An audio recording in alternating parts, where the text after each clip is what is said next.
Free my dad, and I'll make you walk again," the little girl shouted in the courtroom. Everyone burst out laughing. A poor child, torn shoes, shaking hands, standing in front of the most powerful judge in the city, a man who hadn't moved his legs in 5 years. "This isn't a circus," someone said, laughing mockingly. But the girl didn't run. She didn't cry. She pointed at the paralyzed judge and said, "I can heal you." The room went wild with laughter. But here's what nobody knew. Her father, standing in chains beside her, wasn't a thief. He was a father who stole medicine to stop his daughter from dying. And that little girl?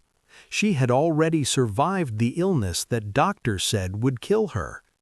Now she stood in court, fighting not for herself, but for the man who chose prison over watching her die.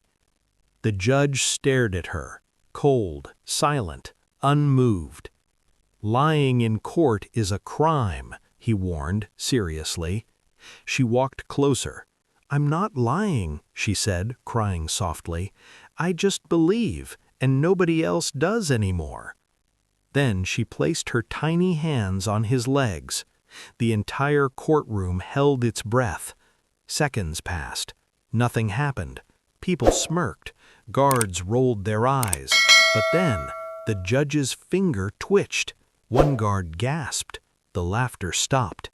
The girl closed her eyes tighter. "Please," she whispered.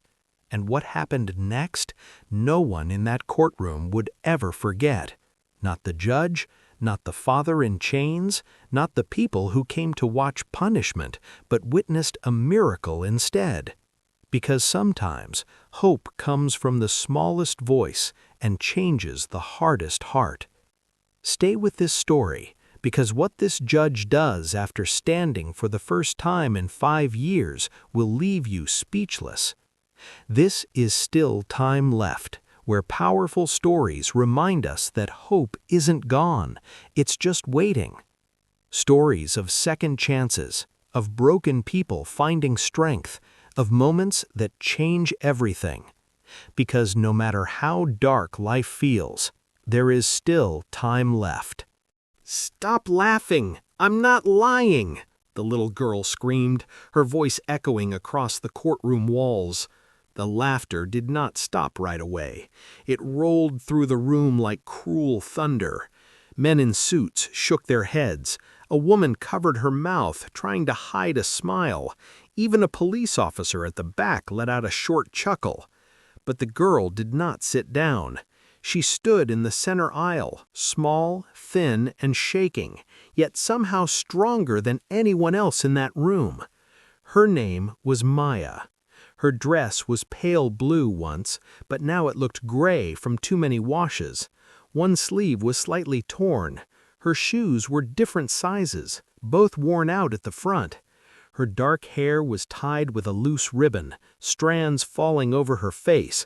Her cheeks were hollow, but her eyes were burning with fire. At the front of the courtroom sat Judge Harrison, the most feared judge in the city. People called him the Iron Judge because he never showed mercy. His sentences were strict. His face was always calm, cold, unreadable. And he had not walked in 5 years. A car accident had taken movement from his legs. Since then, he sat in a large black wheelchair behind the high desk, looking down at everyone with quiet authority. His hands rested on the armrests. His expression did not change, even as the room laughed at the girl. Maya's father stood beside 2 officers, wrists locked in metal chains. His face was bruised from lack of sleep. His beard had grown rough.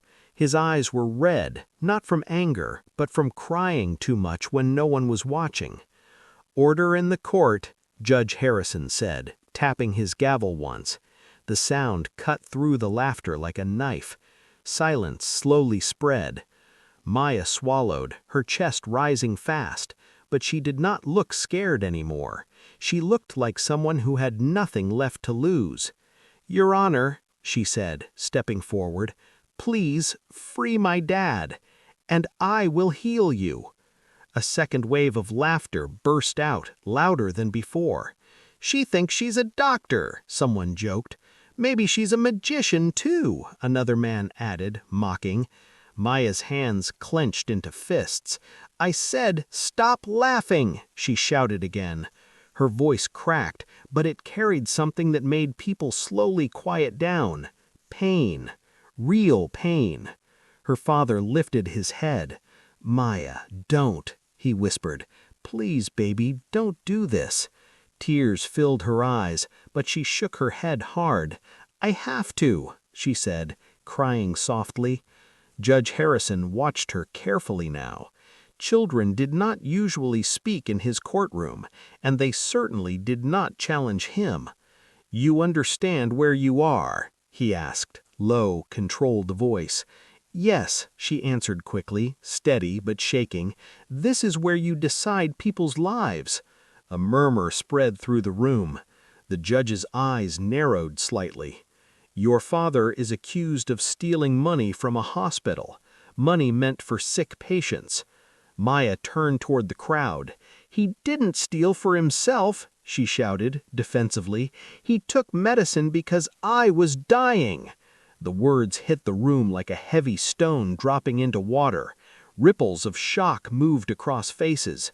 "What?" someone whispered. "My lungs were failing," Maya continued, her breath uneven, weak but brave. "We begged the hospital," she said, voice breaking. "They said we needed money first. We had none. My mom is gone. It was just us." A woman in the audience wiped her eye quietly. "He chose me," Maya said, pointing to her chest, emotional. "He chose his daughter over the law." Her father's shoulders shook, silent crying. Judge Harrison shifted slightly in his chair. "Stealing is still a crime," he said, but his voice was softer now, conflicted. Maya nodded.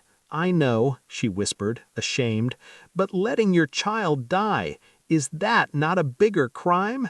No one spoke. The air felt heavy. Maya turned back to the judge and took a deep breath. "I can help you," she said, courage growing. "My grandma taught me things about healing, about faith, about how the body listens when the heart believes." A man scoffed loudly, disbelief. "This is nonsense," he muttered. Maya ignored him. She looked only at the judge. "I saw you when they rolled you in," she said, gentle. "You looked strong, but your eyes, they looked tired, like you stopped hoping a long time ago." Judge Harrison's jaw tightened. "You think I have not tried doctors?" he asked, bitter edge.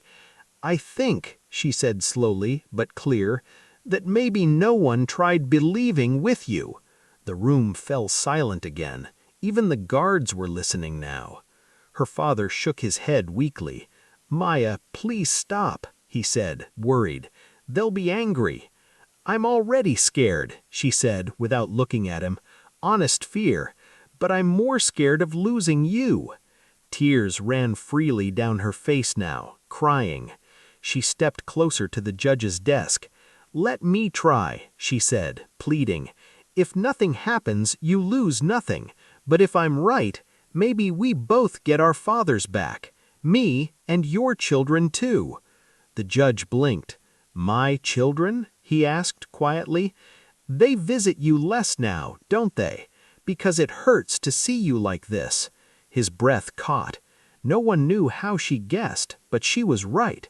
His children had stopped coming often, not because they didn't love him, but because seeing their once strong father trapped in a chair broke their hearts. Judge Harrison looked at the girl standing before him, poor, tired, crying, but unafraid. "You truly believe you can help me walk?" he asked, searchingly.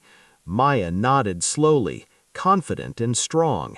"Yes, and in return you want your father free." She shook her head. "No," she said, firm. "I want you to see why he did it. That's different." The courtroom held its breath. Judge Harrison stared at her for a long moment.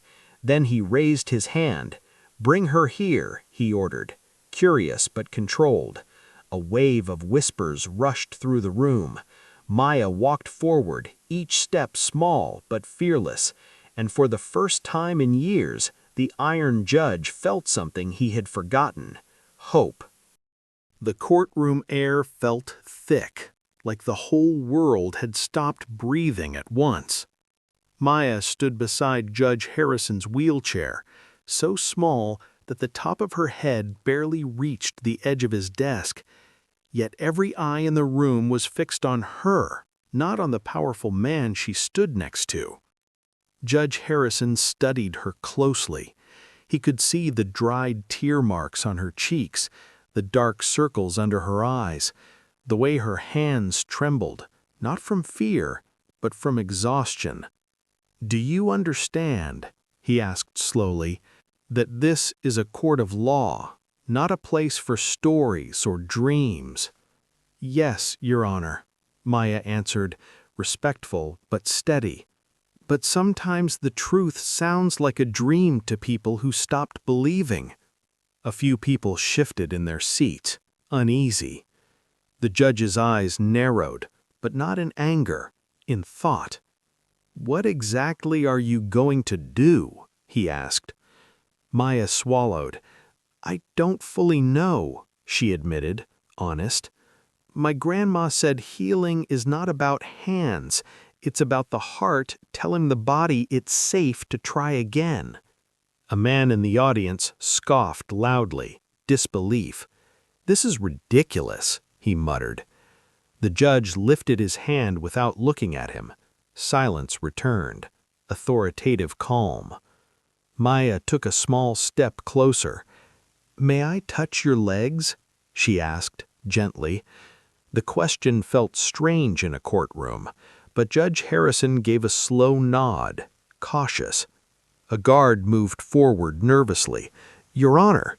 "It's fine," the judge said, quiet control. Maya knelt. Her knees hit the cold floor, but she didn't react. She placed her small, warm hands carefully on the judge's knees. The entire room leaned forward, held breath. She closed her eyes. Her lips moved silently. She wasn't speaking loudly enough to hear, but her face showed deep focus, like she was carrying something heavy inside her, praying softly. Seconds passed. Nothing happened. A cough echoed. Someone shifted a chair. The moment began to feel awkward. Judge Harrison's face slowly returned to its usual calm mask. "Child, that's enough." "Please," Maya whispered quickly, pleading. "Just a little longer." Tears rolled down her cheeks again, crying. She lowered her forehead gently against his knee. "I know what it's like when people say nothing can be done," she said softly, voice shaking. "Doctors said that about me." The courtroom quieted again. "They said my lungs were too weak," she continued, fragile.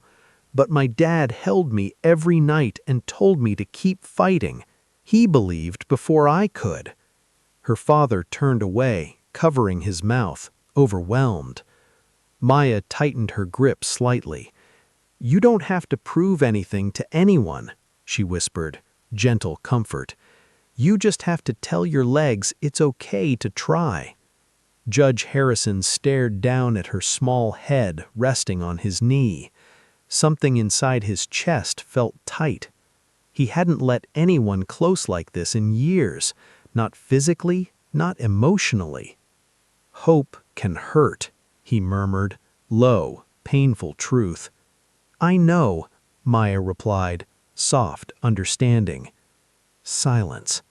Then, his finger twitched. He froze. Did he imagine it? His breath quickened. A guard's eyes widened. "Your Honor, your hand!" Judge Harrison looked at his right hand.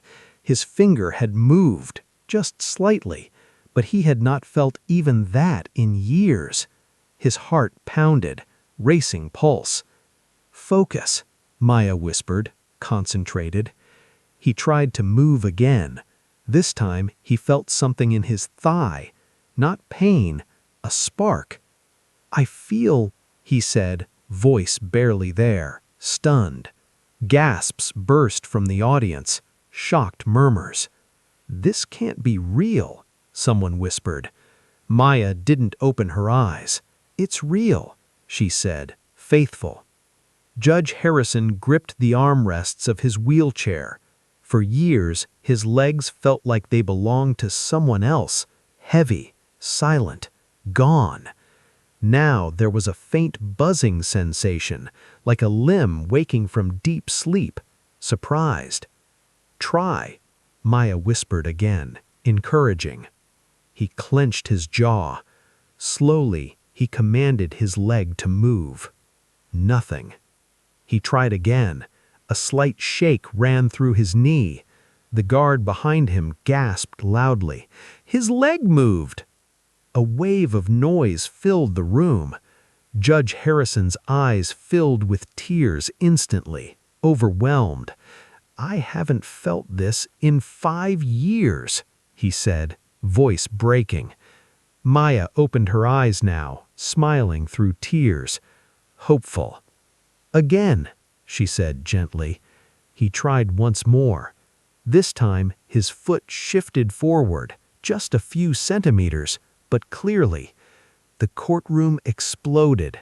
People stood up, hands covered mouths. Some were crying, some were whispering prayers, emotional chaos.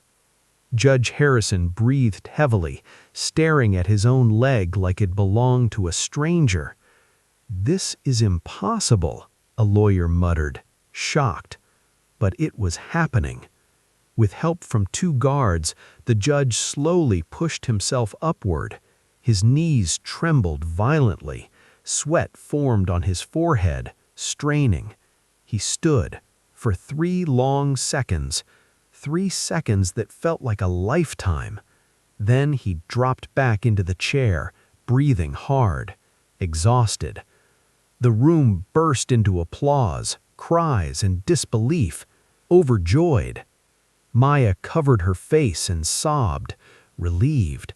Her father fell to his knees in chains, grateful. Judge Harrison wiped his eyes, hands shaking. "I don't understand what just happened," he whispered, stunned. Maya looked up at him. "My grandma said," she spoke gently, soft wisdom, "sometimes the body is waiting for permission from the heart." He looked at her, not like a judge now, but like a man who had just been given something he thought was lost forever. And for the first time in years, the iron judge did not feel like iron at all. The courtroom no longer sounded like a place of rules and punishment. It sounded like a place where something impossible had just happened. People were still standing. Some were crying openly. Others stared at Judge Harrison as if they were seeing him for the first time, not as the iron judge, but as a human being. Judge Harrison sat in his chair, breathing slowly, his hands still shaking. He looked down at his legs again, almost afraid the feeling would disappear if he blinked. But he could still feel them. A faint warmth, a connection, something alive. Maya stood nearby, wiping her tears with the back of her hand. She looked tired, like she had given all her strength away. Her father was still on his knees, chains clinking softly as he cried into his hands. Judge Harrison raised his head. "Bring the father forward," he said. The officers helped the man stand. He could barely look up. "Why didn't you ask for help?" the judge asked, his voice no longer hard. "I did," the father said, broken. "Every door, every office, every person who said they cared. They told me to fill out forms, wait in lines, come back later." His voice cracked. "My daughter didn't have later," he whispered, heartbroken. The courtroom was silent again. "I watched her struggle to breathe," he continued, painful memory. Every night I thought would be the last. I was her father, and I had nothing. He held up his chained hands. So I chose her, he said, ashamed but firm. If that makes me a criminal, then I accept it. Maya ran to him and hugged him tightly, crying with love. Judge Harrison watched them. His chest felt heavy, not with pain, but with realization. For years, he said slowly, quiet truth, I believed justice meant being strong, unmoving, fair in the same way to everyone. He looked around the courtroom. But I forgot something important, he continued, regret. People do not break laws for fun. Most break because they are already broken. No one argued. A lawyer cleared his throat nervously. Your Honor, the law, the judge interrupted, gently, firm but calm, exists to protect life, not to ignore suffering. He turned to the officers. Remove his chains. A loud gasp filled the room. Your Honor? One officer asked, uncertain. Remove them, the judge repeated, commanding. The metal cuffs were unlocked.